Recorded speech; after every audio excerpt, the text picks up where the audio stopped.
नमस्ते, हम रुचि आबि चुकल छी अपन चैनल मिथिला कल्चर पर।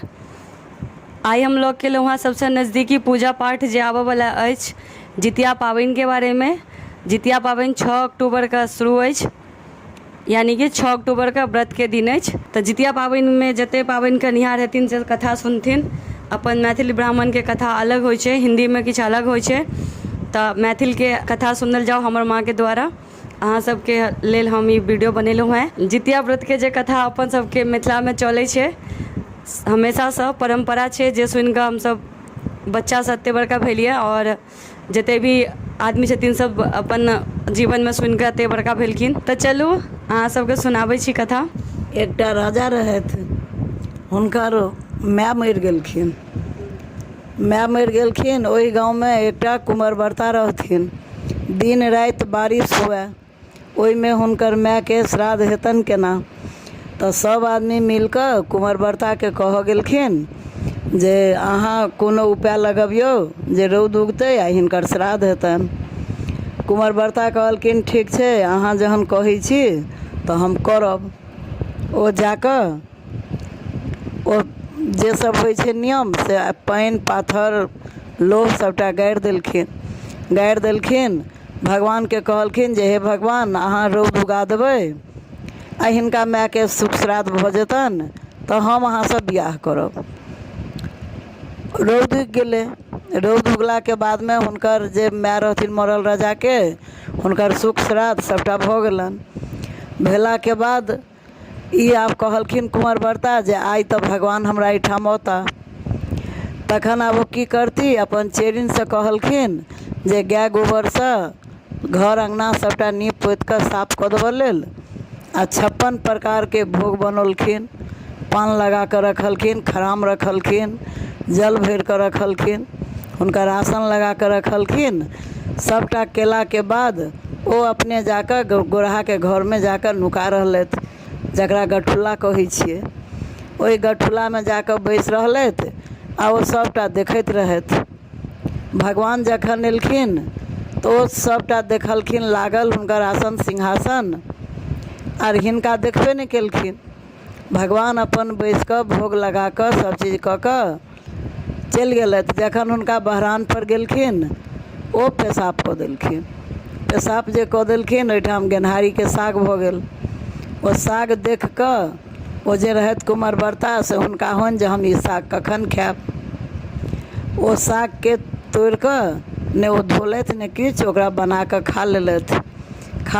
ओ हुनका पेटमे जितवाहनके गर्भ रहि गेलनि। आब सब टोल परिवारमे कहथिन जे ई तऽ बड़ा कहै छलै जे हम कुँवरव्रता छी, धर्मात्मा छी, तऽ एकरा कतऽ कहाँसँ ई बच्चा पेटमे आबि गेलै। किछु दिनके बाद हुनका जन्म लेलखिन जितवाहन। जखन ओ धीरे धीरे पैघ भेलखिन तऽ जखन सब बच्चा सब मैदानमे खेला जाए तऽ ओहो जाथिन तऽ हुनका सब भगा दनि, कहनि जे तू तऽ अनेरुआ जन्मल छऽ, तू जो, तोरा तऽ बापे नहीं छौ। एक दिन ओ आबि कऽ कहलखिन बच्चा अपन मायके, कुँवरव्रताके, जे अहाँ हमरा कहू जे हमर बापके अइ। ओ कहलखिन जे ठीक छै, हम अहाँके बतबै छी, अहाँ खाउ पीबू, शान्तसँ बैसू, हम अहाँके बतबै छी। कहलखिन जे आब अहाँ हमरा कहू।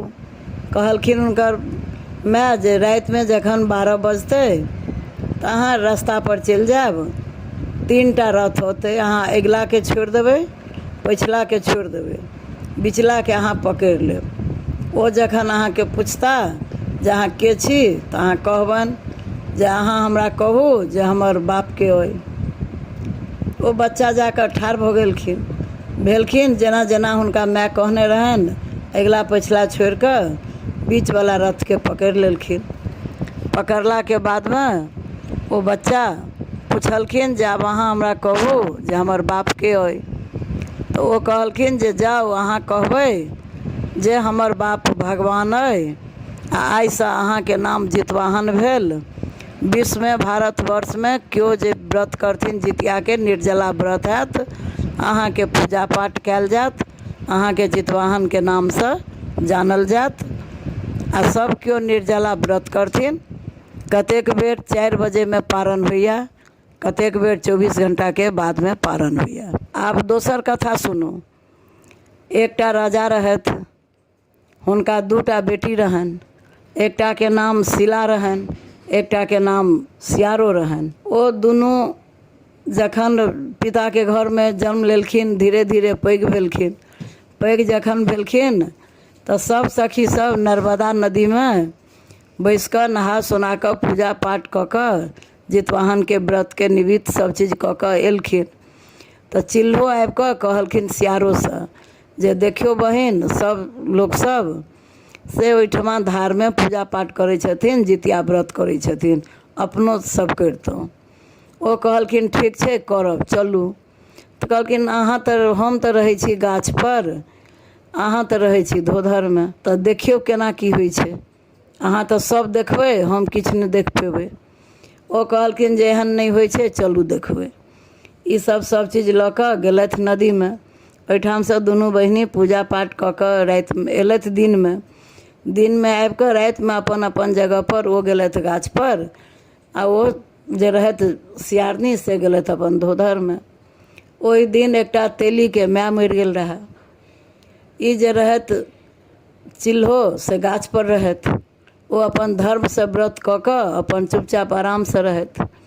ई ओतऽ से कहथिन जे चिल्हो सुतल छी कि जागल, तऽ कहथिन ओ जे हम जगले छी। ओ पूछथिन जे सियारो अहाँ सुतल छी कि जागल, तऽ ओ हुनकर आवाज भारी लगनि।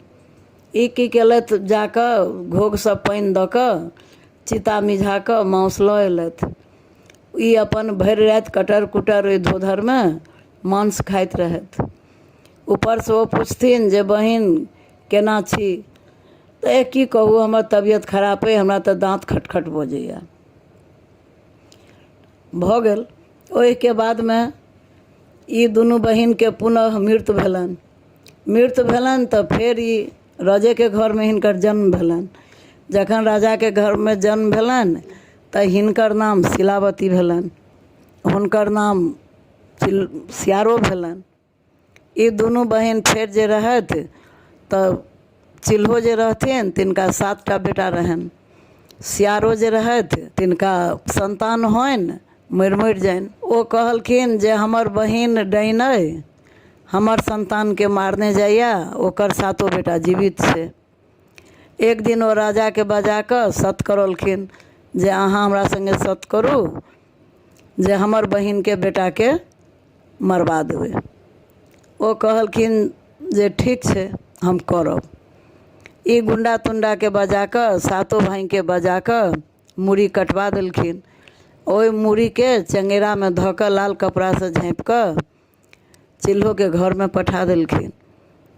पठौला के बाद में चिल्हो कहलखिन पुतहु सबके जे किछु मौसी पठा देलथि है से वहाँ भगवती लग में राखि देबै। ओ पुतहु सब धऽ एलखिन। धेला के बाद में फेर प्रात भेने कहलखिन ओ पुतहु सबके जे मौसी जे काल्हि दऽ गेल से नेने आउ। ओ जे उघारि कऽ लऽ गेलखिन, देखलखिन तऽ ओ 7 रहै तरकुन बनि गेल, आर हुनकर बेटा सबके मूड़ी जुटि गेल रहनि। हुनकर 7 बेटा एलखिन घर में रहथिन। ओ अपना चेरिन के कहि कऽ पुछबलखिन जे हमर बहिन के घर में कानन छै कि गीत। ओ चेरी जाकऽ कहलकनि जे अहाँके बहिन के घर में तऽ खूब खुशी हँसी अइ, कानन किछु नहि अइ, बढ़िआँ अइ सब, अहाँके 7 बेटो छनि। फेर ई राजा के बजा कऽ फेर कहलखिन जे नहीं अहाँ हमरा संगे छल केलहुँ। ओकरा कुम्हार के जे बर्तन पकै छै ताहि में आगि लगबै जे छै, ओही में कऽ एकरा 7 के जरा दियौ। फेर ओ कहलखिन ठीक छै हम करब। जखन ओ कुम्हार सब बर्तन के आवा लगौलक, ई 7 भाई के ओहिमे ठाढ़ कऽ देलखिन, आगि लगवा देलखिन। ओ कुम्हार के बर्तन पाकि गेलै आ ई 7 बच्चा ओहिना जीवित अपना घर में, हुनकर माय जे रहथिन जितिया के व्रत केने, ओहि के धर्म से हिनकर 7 बच्चा ओहिमे जीविते रहनि। फेर ई चेरी के पठा कऽ पुछलखिन जे हमरा बहिन के घर में कानन छै कि गीत।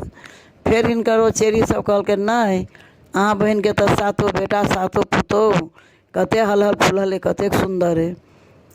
तखन फेर ओ सत करबलखिन राजा से। तऽ कहलखिन आब कहू की करब। तऽ गाँव में पंचायत बैसाउ आ ओकरा पुछियौ हमर बहिन डाइन अइ।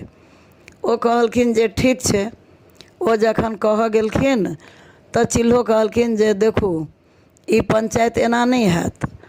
हम सब जे टाइम में व्रत केने छी ओई जगह पर अहाँ के जाय पड़त, ओ पंचायत ओतै हैत जे ई की केने छथि आ हम की केने छी। ई फेर जाकर नर्मदा नदी में गेलथि, ओ रजो गेलथि, सियारो आ चिल्हो सेहो गेल। राजा अपना हाथ से दूटा खैरका देलखिन, कहलखिन जे दुनू अपन अपन दाँत खोदू, अहाँ के मुँह से की निकलैया। ओ जे रहथि सियार चिल्हो, हुनका मुँह से खीरा औंकरी निकललनि। ई जे रहथि मांस खेने, हिनका से खून मांस सबटा निकललनि।